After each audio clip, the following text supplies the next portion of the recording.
Ohayo minasa dimanapun kalian berada, baik di dunia nyata maupun di dunia paralel. Kembali lagi dengan Mimin Mr. K di channel Oni Project. Oke, di video kali ini Oni Project akan membahas tentang manga Jujutsu Kaisen terbaru chapter 259. Apakah Choso beneran mati, teman-teman? Mari kita simak bersama.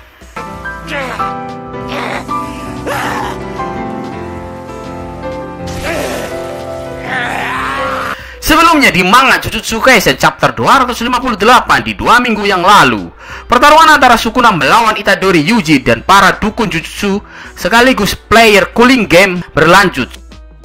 Sukuna mengeluarkan domain expansion miliknya Malforn Shrine.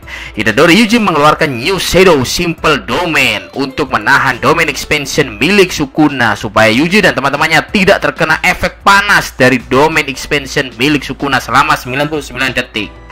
Namun tak disangka, sebelum waktu 99 detik habis, Sukuna mengeluarkan teknik ultimate-nya, yaitu Open Furnace. Teknik Open Furnace sendiri merupakan teknik yang digunakan oleh Sukuna untuk mengalahkan Mahoraga secara instan saat di Arc Incident Shibuya. Selain itu, saat Sukuna mengeluarkan domain expansion miliknya, terlihat juga burung gagak misterius berterbangan menjauhi dari area dekat Sukuna. Oke, kemudian kita bahas langsung manga Jujutsu Kaisen chapter 259 terbaru ini. Pada manga Jujutsu Kaisen chapter 259, di scene awal kita ditunjukkan bahwa terdapat flashback 1 bulan sebelum pertarungan melawan Raja Kutukan Ryomen Sukuna. Dalam flashback tersebut, terlihat Choso dan Kusakabe sedang melatih Yuji untuk menggunakan teknik kutukan Blood Manipulation, sekaligus membicarakan tentang Switch Training. Dalam hal ini, cara menggunakan teknik kutukan Blood Manipulation dengan cara membayangkan seperti mandi di air panas dan rasakan panas air tersebut mengalir ke seluruh tubuh. Tentu hal ini memang sangat cocok dengan darah, yang biasanya dalam hal itu terdapat darah yang panas. Menurut Kusakabe, lakukan cara yang sama. Bayangkan aliran darah panas mengalir dalam tubuh. Maka dengan begitu Itadori Yuji akan bisa mengembangkan pembuluh darahnya dan bisa membuat garis samar-samar di tubuh Itadori Yuji. Hal ini merupakan basic dari teknik Blood Manipulation. Namun di sini MC kita, Itadori Yuji, malah kocak. Dia malah memberikan jokes. Itadori Yuji berkata kalau cara menggunakan Blood Manipulation itu seperti ngompol. Ada-ada saja. Oke, kita lanjut. Untuk penjelasan detailnya seperti ini, teman-teman. Teknik Blood Manipulation atau teknik Convergence merupakan teknik yang digunakan dengan cara mengkompres darah. Jadi seperti ini. Bisa gunakan spons atau kertas apapun itu. Pokoknya bisa dengan mudah diremas supaya mudah untuk dibayangkan. Walaupun Choso dan Kusakabe menjelaskan panjang lebar tentang teknik tersebut ke Itadori Yuji, tapi Itadori Yuji masih sulit untuk mengerti. Karena bingung menjelaskannya ke Itadori Yuji, pada akhirnya Yuji diminta untuk mempelajari dasarnya saja, yaitu menjahit luka dan menghentikan pendarahan luka. Oke, kemudian scene dialihkan kembali ke waktu aktualnya. Pertarungan Ryomen Sukuna melawan Itadori Yuji dan para player cooling game berlanjut. Terlihat Sukuna sedang menggunakan teknik Open Furnace miliknya. Seperti yang saya jelaskan sebelumnya di awal video ini. Saya reminder kembali ya, teman-teman.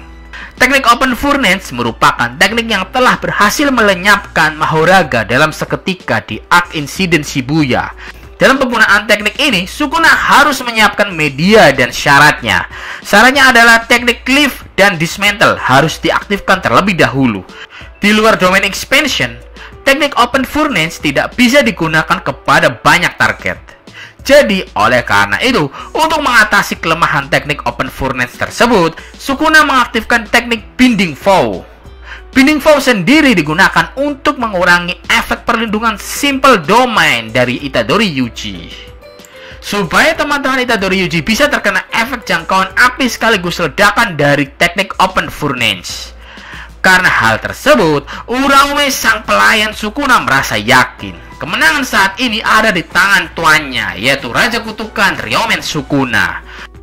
Karena efek dari teknik Ultimate Open Furnace Sukuna tersebut, daerah sekitarnya terkena ledakan, termobarik, dan partikel-partikel materi yang bertransformasi berhamburan dan menyebar setiap sudut domain. Panas ledakan dari Open Furnace Sukuna menyebar dengan cepat, membuat panas, mengkompres, dan mendekompresi gelombang kejut secara instan. Tentu hal ini bisa mematikan seluruh makhluk hidup, manusia maupun kutukan yang ada di dalam area domain expansion.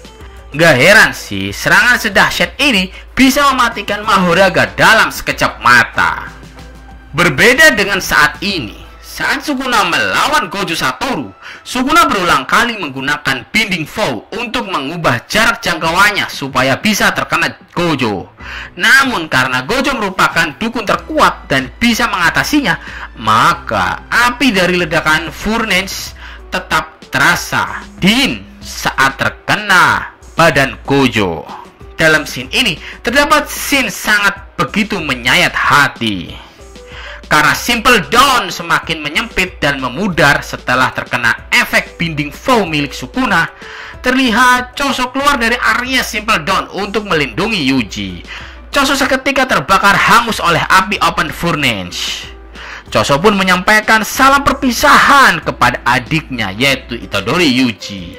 Dia meminta maaf karena tidak berguna selama melatih Itadori Yuji. Selain itu, muncul juga mimpi antara Choso dan Itadori seperti episode awal teman-teman, saat di meja makan bersama saudara Kurzworm. Choso berkata kalau Itadori Yuji bisa menguasai teknik kutukan pembalik lebih cepat dari dirinya. Tapi Itadori Yuji mengakui kalau kecepatan perkembangannya karena Sukuna sebelumnya ada di dalam tubuhnya. Selain itu, Choso juga meminta maaf soal Sukumo dan juga meminta maaf kalau dia akan meninggalkan Itadori Yuji sendirian. Terlihat Choso kembali ke alam di mana dua saudara lainnya berada. 150 tahun dari 3 Kurzworm hanyalah beberapa hari bagi Yuji. Choso berterima kasih kepada Itadori Yuji karena sudah mau menjadi adiknya. Begitu juga sebaliknya. Itadori Yuji juga hatinya sangat terguncang atas kepergian kakaknya, Choso. Udah ya teman-teman, kita lewati momen sedihnya.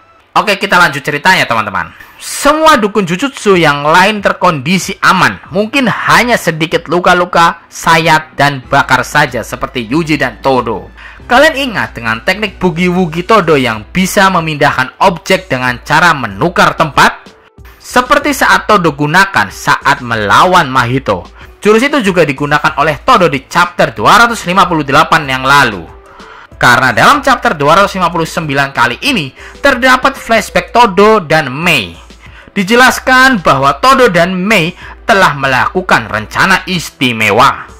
Dijelaskan bahwa mereka berencana mengkombinasikan teknik Gagak Mei dan teknik Boogie Woogie Todo, di mana Gagak akan terbang keluar area domain Sukuna dan lalu para warga non-Jujutsu dan dukun Jujutsu yang terluka atau tidak bisa terima domain Sukuna akan dipindahkan keluar area domain Sukuna. Supaya rencana ini berhasil, maka mereka merahasiakan ini dari Itadori Yuji karena Yuji pernah kerasukan Sukuna. Takutnya mereka masih saling terhubung dan Sukuna akan tahu. Todo meminta maaf kepada Yuji karena telah merahasiakannya. Yuji juga bingung. Tapi saat ini akan menjadi titik balik bagi para dukun Jujutsu. Karena biasanya setelah mengeluarkan domain expansion, maka untuk beberapa waktu akan sulit untuk menggunakan teknik kutukan. Jadi ini kesempatan untuk mengalahkan Ryoumen Sukuna. Oke, seperti itulah video pembahasan manga Jujutsu Kaisen chapter 259. Oke, terima kasih yang sudah menonton. Apabila ada kesalahan dan kekurangan dalam penjelasan video ini, mohon dimaafkan dan silahkan tulis di kolom komentar ya teman-teman. Kita diskusi bersama. Jangan lupa juga untuk like, subscribe Oni Project dan klik tanda loncengnya supaya notifikasi video baru muncul di HP dan komputer kalian. Dan jangan lupa juga untuk share sebanyak-banyaknya video ini. Arigatou gozaimasu and see you di next video.